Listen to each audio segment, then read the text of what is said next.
ఆత్మలు అనుకొందురు, వారు చెడిపోయిన వారు అసహ్య కార్యములు చేయుదురు. దేవునికి స్తోత్రం కలుగును గాక. హల్లెలూయా. ఈ ప్రజలు ఏమనుకుంటున్నారంటే, ఏమనుకుంటున్నారు? దేవుడు లేడు అని వారు అనుకుంటున్నారంట. వారిని దేవుడు ఏమని సంబోధించాడు? బుద్ధిహీనులు అని సంబోధిస్తా ఉన్నాడు. బుద్ధిహీనులు ఏమని ఆలోచన చేస్తా ఉన్నారంటే, దేవుడు లేడు, మన నచ్చినట్టు ప్రవర్తించచ్చు, దేవుడు లేడు, మనకి ఇష్టానుసారముగా జీవించచ్చు అనే ఆలోచన మరి ప్రజలదై ఉన్నది. దేవుడు లేకపోతే ఏం చేస్తా ఉన్నారు? దేవుడు లేకపోతే ఏం చేస్తున్నారు? ఇప్పుడు సపోజ్ ఒక కుటుంబంలో యజమానుడు కానీ యజమానురాలు కానీ లేకపోతే ఆ కుటుంబం ఏమైపోద్ది అంటే మరి ఇష్టానుసారంగా మార్చబడుతుంది. ఒక సైన్యానికి సైన్యాధిపతి లేకపోతే ఆ సైన్యము ఏమైపోద్దో కూడా చెప్పలేము. అలాగే ఈ ప్రజలు, ఏ ప్రజలు? బుద్ధిహీనులైన ప్రజలు ఎలా తయారవుతున్నారంటే బుద్ధిహీనులుగా తయారవుతున్నారు. ఏమనుకుంటున్నారు తెలుసా? దేవుడు లేడు, మనమే దేవుళ్ళము, మనమే, ఇక మన మీద అధికారులు ఎవరు లేరని వారి ఇష్టానుసారంగా జీవిస్తున్నారంట. ఏం చేస్తున్నారు అసలు వాళ్ళు? దేవుడు లేడని చెప్పి ఏం చేస్తా ఉన్నారు? చదివితే మనం చూసినట్లయితే వారు చెడిపోతా ఉన్నారు. చెడిపోయిన వారు చెడిపోతా ఉన్నారు. చెడిపోయిన వారిని అని ఎవరిని అంటారు? చెడిపోయిన వారు అంటే ఒక మార్గంలో నడవవలసి ఉండి ఆ మార్గము తెలిసి ఆ మార్గాన్ని తప్పిపోయిన వారిని ఇటు చెడిపోయాడు అంటాడు. ఒక అధికారికి లోబడి నడవవలసిన వ్యక్తి ఆ మాటకు విధేయత చూపకుండా తొలగిపోవడానికి చెడిపోవడం అంటారు. అంటే వారు ఏం చేస్తా ఉన్నారంటే అసహ్య కార్యములు చేయుదురు అని రాస్తున్నాడు. అంటే ఇష్టానుసారముగా వారు జీవిస్తారు, వారికి నచ్చినది చేస్తారు, వారికి నచ్చిన ఆలోచన చేస్తారు. వారు ఒకరికి అధికారికి, మనకు అధికారం ఉన్నాడు, వారికి సమాధానం చెప్పాలి అని ఆలోచన ఎవరు చేయరంట. వారే అధికారులు, వారికి నచ్చినట్టు చేద్దామని చెప్పి ఇష్టానుసారమైన ఆలోచనలు వారు చేస్తా ఉంటారంట. వారి యొక్క బుద్ధిహీనుల యొక్క క్వాలిటీస్ మరి 53వ అధ్యాయంలో రాస్తూ ఉన్నాడు. మనం చూస్తూ ఉంటే ఆ కింద భాగంలో మేలు చేయవాడు ఒక్కడో లేడు. మేలు చేయడంట. మేలు అసలు అనే మాట ఈ బుద్ధిహీనులకు రాదంట. అలాగే ఆ కింద వచనంలో చెప్తూ ఉన్నాడు, 3వ వచనం, వారందరూ దారి తొలగి బుద్ధిగా చెడి ఉన్నారు. అక్కడ ఏం చెప్తున్నాడంటే వారందరూ దారి తొలగిపోయి బుద్ధిగా చెడిపోయి ఉన్నారు. చెడిపోయిన వారు ఎవరు ఉన్నారు బైబిల్ గ్రంథంలో?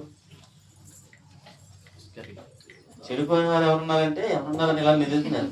ఎవరుంటారు బైబిల్ గ్రంథంలో? చెడిపోయిన వారు ఏ గుంపు ఎవరున్నారు?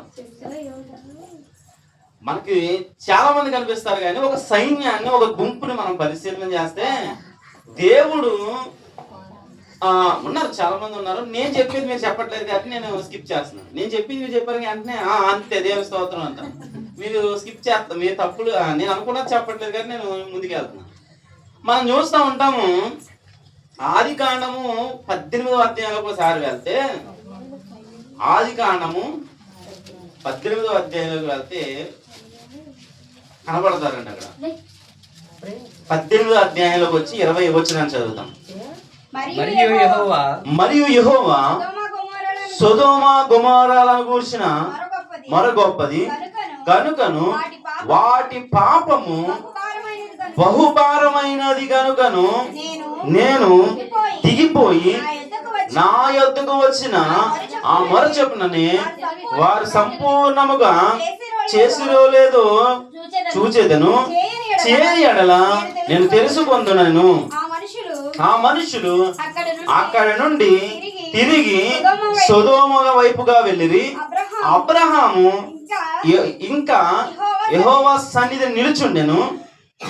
అప్పుడు అబ్రహాము సమీపించి ఇట్లా నేను దుష్టులతో కూడా నీతిమంతులను నాశనము చేయదవా, ఆ పట్టణములో ఒకవేళ 50 మంది నీతిమంతులుండిన ఎడల దానిలోనున్న 50 మంది నీతిమంతుల నిమిత్తము ఆ స్థలమును నాశనము చేయక కాయవా ఆ చొప్పున చేసి దుష్టులతో కూడా నీతిమంతులను చంపుట నీకు దూరమవును గాక. దేవునికి స్తోత్రం కలుగును గాక. హల్లెలూయా.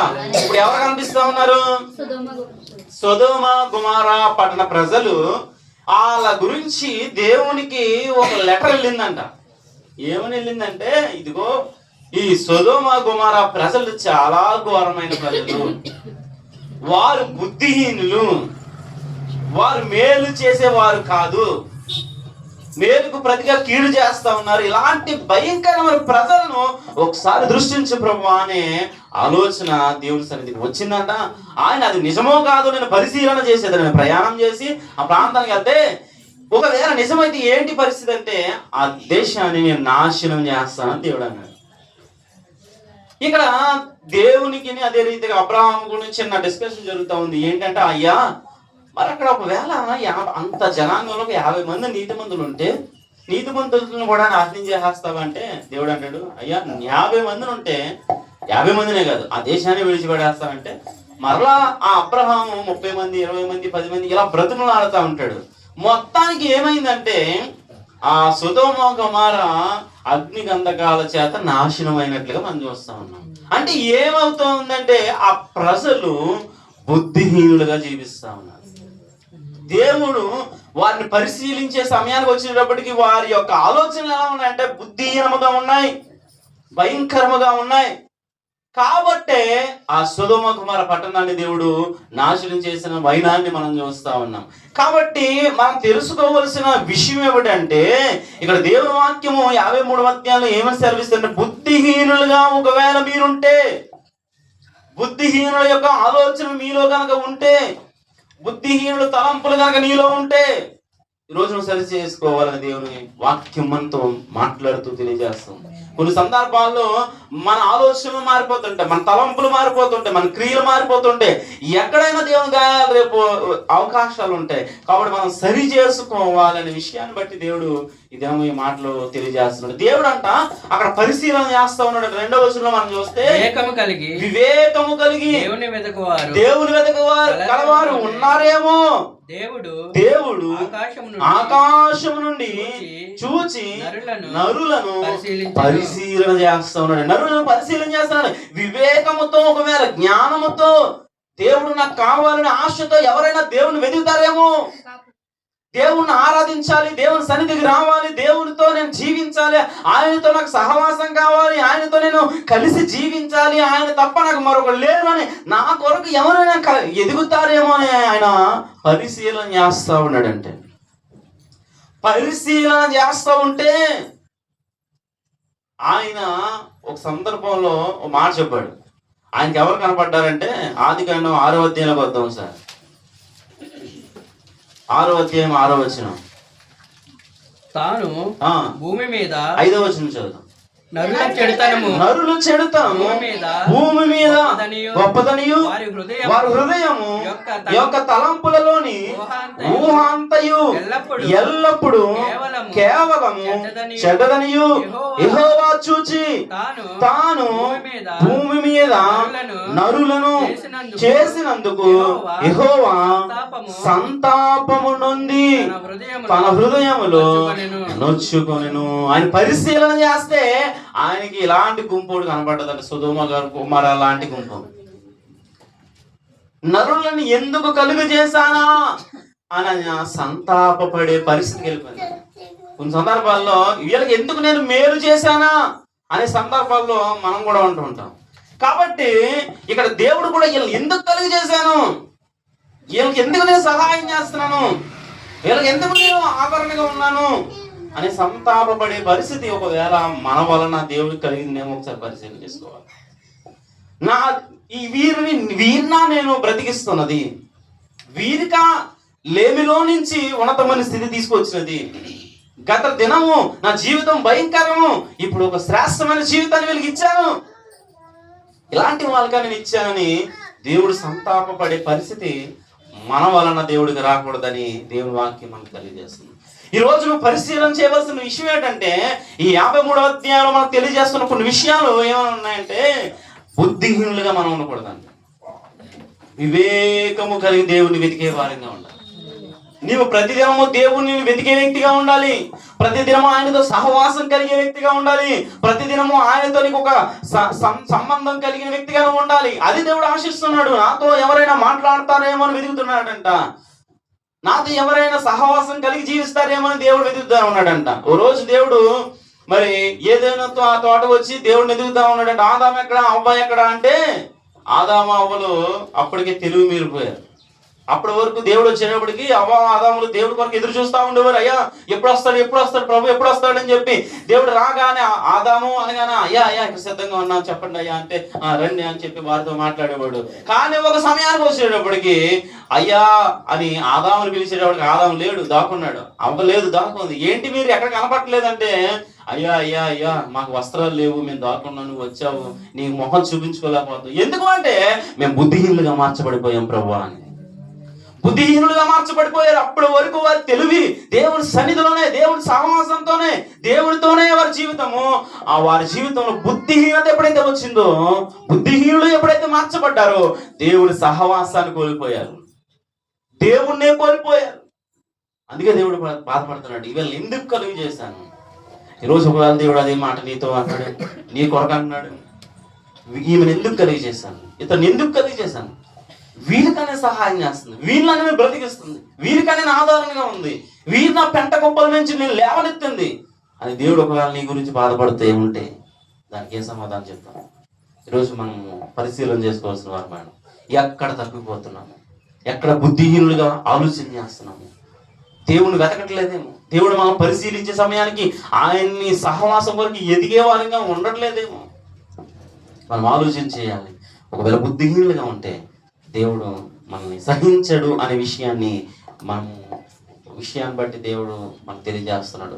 ఇదే మాటలు మన కీర్తన గ్రంథం 14వ అధ్యాయంలో కూడా రాయబడతా ఉన్నాయి. కీర్తన గ్రంథం 14వ అధ్యాయంలో కూడా వెళ్ళేటప్పటికి దేవుడు లేడని బుద్ధిహీనులు తమ హృదయంలో కొందరు, వాడు చెడిపోయిన వారు అసహ్యకార్యములు చేయుదురు, మేలు చేయవాడు ఒకడు లేడు, వివేకము కలిగి దేవుని కలవారు అని యెహోవా ఆకాశం నుండి చూచి నరులను పరిశీలించెను, వారందరూ దారి తొలగి బొత్తిగా చెడి ఉన్నారు, మేలు చేయవారు ఎవరు లేరు, ఒక్కడును లేడు.